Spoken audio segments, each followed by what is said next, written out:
¿Qué hacen en el laboratorio? Bien. Mi nombre es Alejandro Nadra. Trabajo en biofísica de proteínas. Soy investigador del CONICET en el IQUIVICEN, que es el Instituto de Química Biológica de la Facultad de Ciencias Exactas y Naturales, que es mi segundo hogar de la Universidad de Buenos Aires, la Facultad de Ciencias Exactas y Naturales de la UBA. Y en la facultad soy profesor de biología molecular y celular. Dentro de las áreas de investigación me fui orientando cada vez más a cosas que tienen mucho que ver con lo físico, de cosas muy chiquitas. Y si bien empieza uno a estudiar biología molecular por la parte genética y por la parte de fenotipo, de funciones que uno observa en la naturaleza, yo me fui especializando en estudiar cuál es la forma, cuáles son los movimientos, cuáles son las interacciones entre moléculas, sea proteínas o ADN, y que son a lo largo del tiempo y de muchas combinaciones y de muchos procesos lo que terminan dando lugar a los seres vivos como los conocemos. El proyecto que les quiero comentar ahora tiene que ver, de vuelta, enmarcado en la biofísica de proteínas, y es decir, cómo es la forma, la estructura y la dinámica de las proteínas y cómo todo eso influencia o condiciona las funciones que tienen. En el laboratorio estudiamos una proteína que está en el cerebro, en el sistema nervioso de vertebrados, también en otras especies, pero en particular nos interesó que estaba en el cerebro de humanos. Y es una proteína que se parece mucho a la mioglobina, que es la proteína que le da el color rojo a los músculos, y parecida a la hemoglobina, que es la que transporta oxígeno en la sangre. Pero está en el cerebro, donde es un lugar raro para encontrar una proteína de este tipo.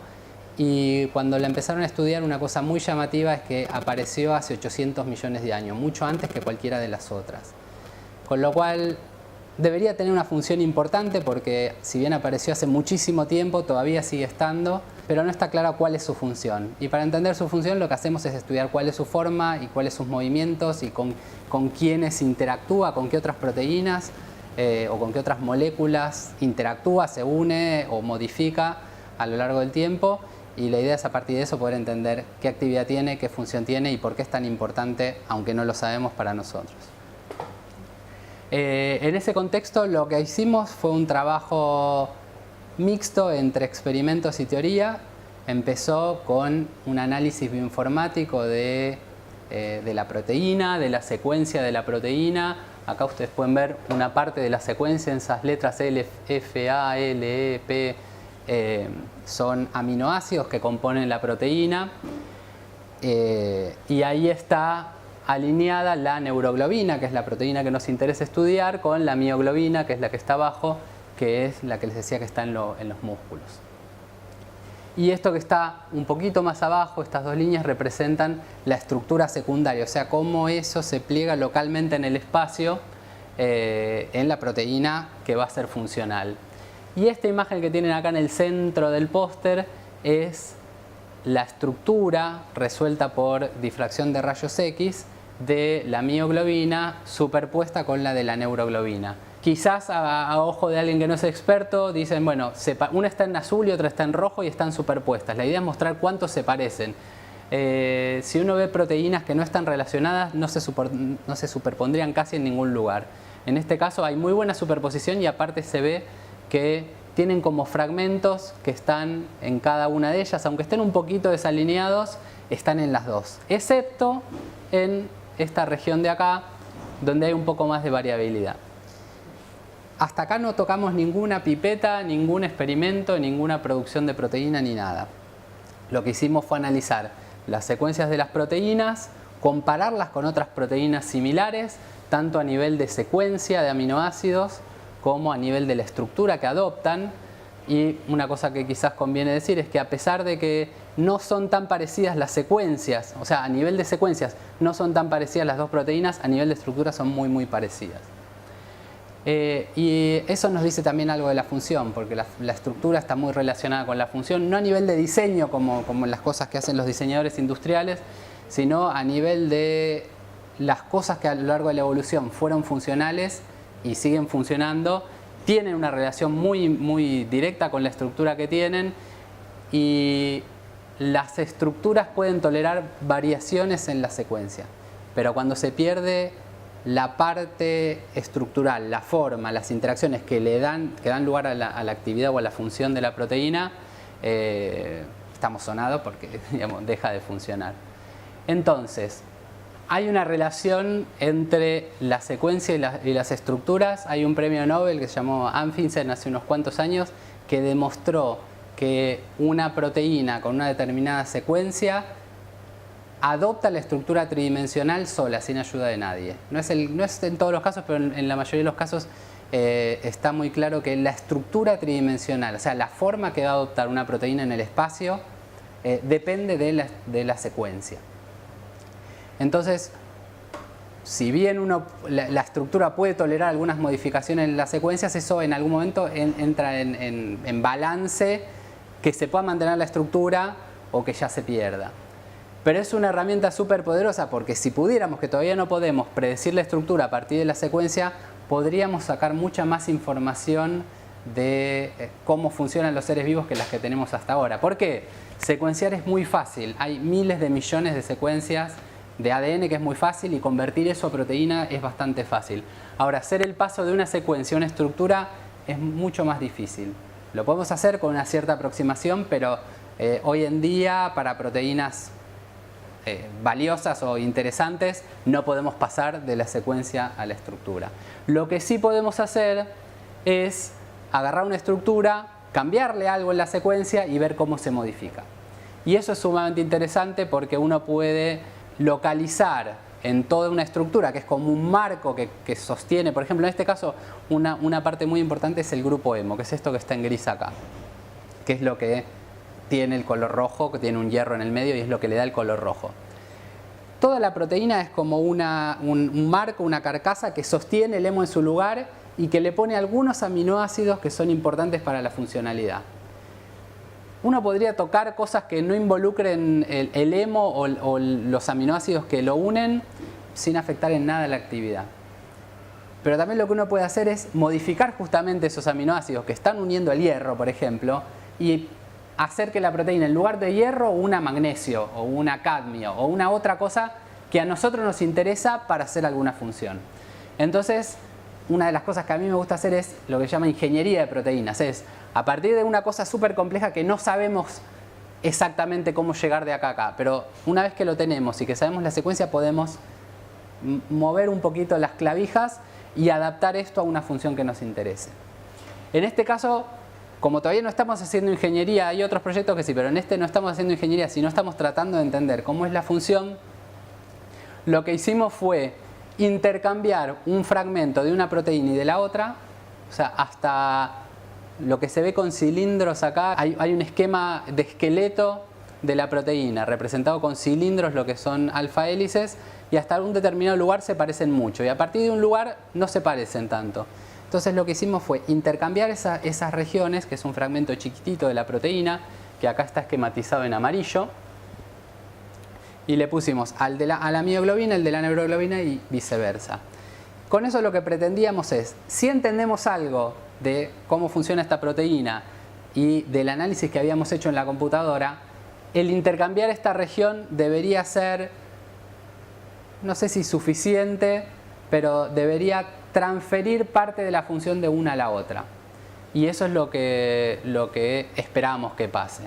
Lo que hicimos después fue construirlo en la computadora, ver que era estable, podemos hacer algunos estudios de estabilidad y de cómo se comportaría una proteína con esas características, y como todo dio muy bien, pasamos a producir las proteínas. Lo que hicimos fue volver a las secuencias, ahora sí son de las quimeras con los loops intercambiados y de las proteínas salvajes, y lo pusimos en bacterias. Las bacterias produjeron mucha de esa proteína, nosotros la purificamos y pasamos a tener una proteína salvaje de mioglobina, una proteína salvaje de neuroglobina, la del cerebro, y las dos quimeras intercambiando, o sea, la estructura de la mioglobina con el loop de la neuroglobina y viceversa.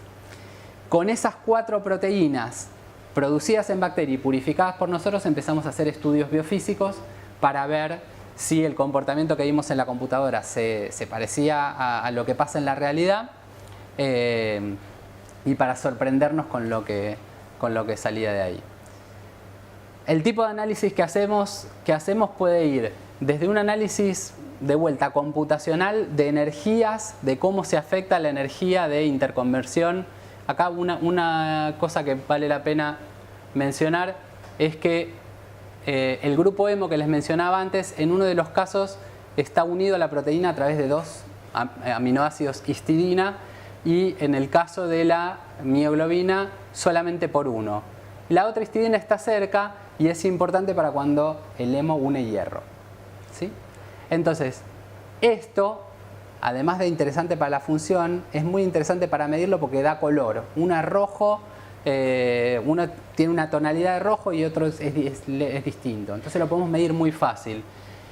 ¿Y qué es lo que pase con este hemo? Depende qué es lo que pasa con la estructura, que depende cómo se comporta este fragmentito. Entonces lo que hicimos fue un poco jugar a generar una quimera entre las dos proteínas, medir qué esperamos que pase en términos de energía en la interconversión entre la forma que se llama hexacoordinada o pentacoordinada, y esta en el hierro cuando está pentacoordinada, que es lo que está representado en este esquema, donde vemos que al hacer la quimera pudimos modificar ese equilibrio, lo que nos está diciendo que se está comportando más parecido a lo que esperábamos que se comporte. O sea que la mioglobina se parece más a la neuroglobina, que es lo que esperábamos.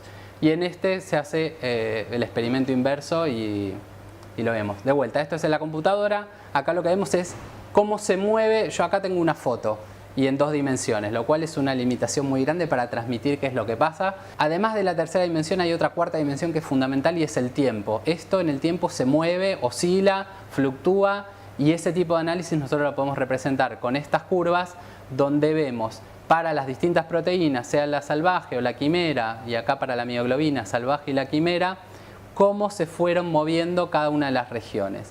Y lo que se ve acá es que la región CD, que es esta de acá, que les decía antes, al intercambiar esa región se intercambia el comportamiento de la proteína. Entonces esto me refuerza lo que decía antes como hipótesis, que la proteína es un marco, una carcasa que contiene alguna actividad, y uno puede afectar solamente la parte que está involucrada en esa actividad sin afectar el resto. O bien podría mantener solamente la parte importante, o sea, centrarse en la parte importante para la actividad y olvidarse del resto. Como les decía, cuando produjimos las proteínas, esta propiedad de cambiar de color es muy útil porque la podemos medir en el tiempo y en condiciones de equilibrio. Y entonces acá tenemos representado cómo sería un espectro para la proteína, la mioglobina o la neuroglobina, o sea, cada una por separado, y cuando vemos las quimeras tiene un comportamiento intermedio. Eso lo que está diciendo es que al cambiarle el loop no logramos convertir totalmente una proteína en la otra, pero sí parcialmente, y eso lo podemos cuantificar. Y después hicimos otros experimentos que son un poco más difíciles de explicar, pero es cómo se comporta en el tiempo cuando uno le pone algo que va a unir al hemo. Y estos son los experimentos que están representados acá. De vuelta, las líneas punteadas son las quimeras, que son las versiones intermedias entre el azul y la roja, que son las 2 proteínas salvajes. Más o menos el esquema del trabajo es ese. Es decir, tenemos proteínas que son entes que evolucionan en el tiempo y que interactúan con cosas, y cuya actividad y estructura dependen de la secuencia. Y nosotros podemos toquetear esas secuencias para modificar un poco cómo se van a comportar. El quimera en la mitología griega es un monstruo hecho con partes de distintos animales. Y las partes de esos animales no es un hígado de otro animal o un pelo de otro.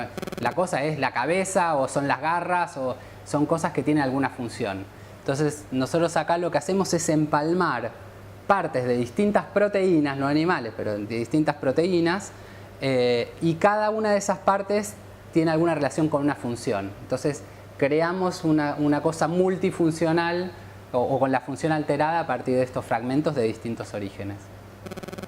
La proteína salvajes es como llamamos a las proteínas naturales. Salvajes es la neuroglobina salvaje de cerebro, es acá se llama wild type o salvaje, es la secuencia de la neuroglobina que tenemos los humanos.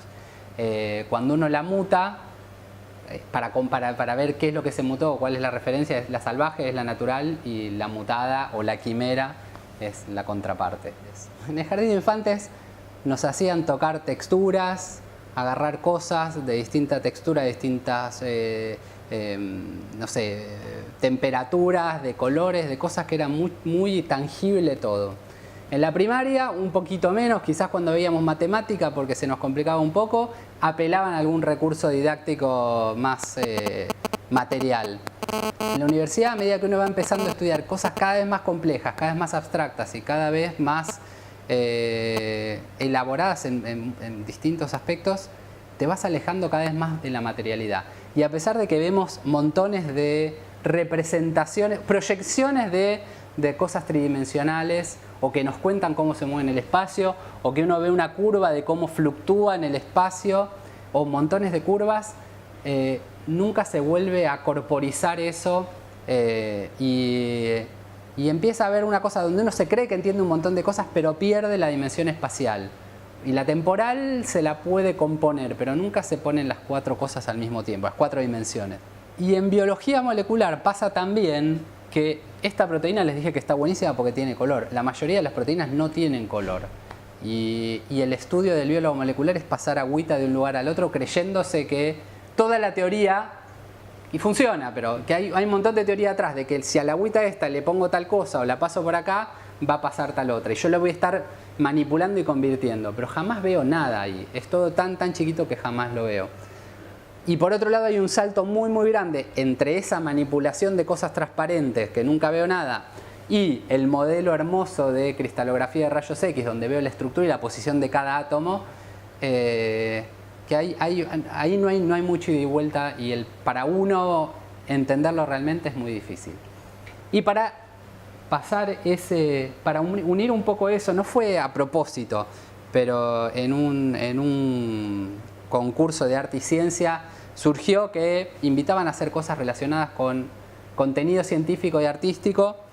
Mis dotes artísticas son muy limitadas, pero lo que hice fue hacer una representación en alambre de la proteína con la cual había estado trabajando 10 años. Y la había visto moviéndose, o sea, en la computadora, en 2 dimensiones, proyectada a la tercera, rotando, ven cómo se mueven las aguas, ver cada átomo dónde está, cómo se mueve, qué sé yo.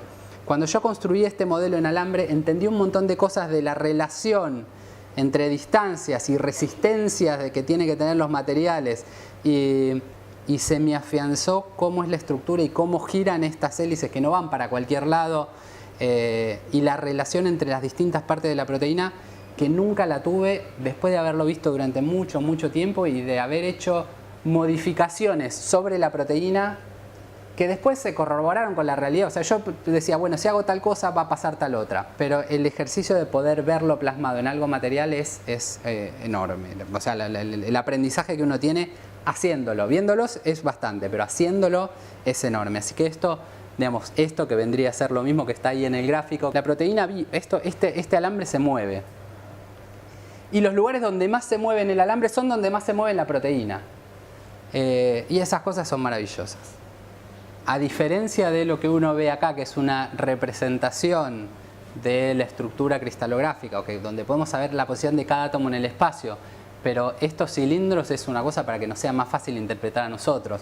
O la estructura de alambre que mostraba antes es un esqueleto de cómo va la secuencia de la proteína a lo largo de entre que empieza y que termina, pero no es como está en el espacio eso. Y algo más parecido a lo que pasa en el espacio es esto, que es una representación de superficie de otra proteína, pero da la idea también de que es como una masa con recovecos y con protusiones, cosas que sobresalen y huequitos. Y además de esto tendríamos que ponerle cargas, que es a través de donde interactúan con otras cosas, pero poder tener en la mano y rotarlo y verlo y ver cómo está una cosa respecto de otra, para los que tenemos limitada imaginería visual, quizás hay gente de los premios Nobel de hace 30 años se imaginaban muchas más cosas que nosotros. Yo tengo bastante limitado. Entonces poder construir este tipo de herramientas, de materializar nuestros objetos de estudio, que saltan de una cosa súper resuelta en el espacio o con movimiento temporal, agüita incolora, este paso para mí es fundamental para entender realmente con lo que uno está trabajando. Esta que les decía es una histona. Lo que nosotros queríamos representar de forma física es lo que pasa en la naturaleza, y es que el ADN se enrolla en la histona de una forma parecida a esta. Si uno hace una impresión 3D, que sería una forma de materializar estos objetos muy chiquititos, 10 millones de veces más chiquitos que lo que tengo en la mano, lo que tendría es algo tipo esto, que es rígido. Está mucho mejor porque tiene bien posicionado en el espacio cada cosa, pero es rígido, esto no se mueve. Si yo hiciese un ADN, que vendría a ser esta cinta de acá, en ese material yo no podría enrollarla como sé que pasa en la naturaleza. Entonces lo que hicimos fue explorar materiales que puedan representar mejor el comportamiento que nosotros sabemos que tiene a través de los experimentos, para dar una sensación táctil y visible de qué es lo que está pasando a nivel microscópico. Súper.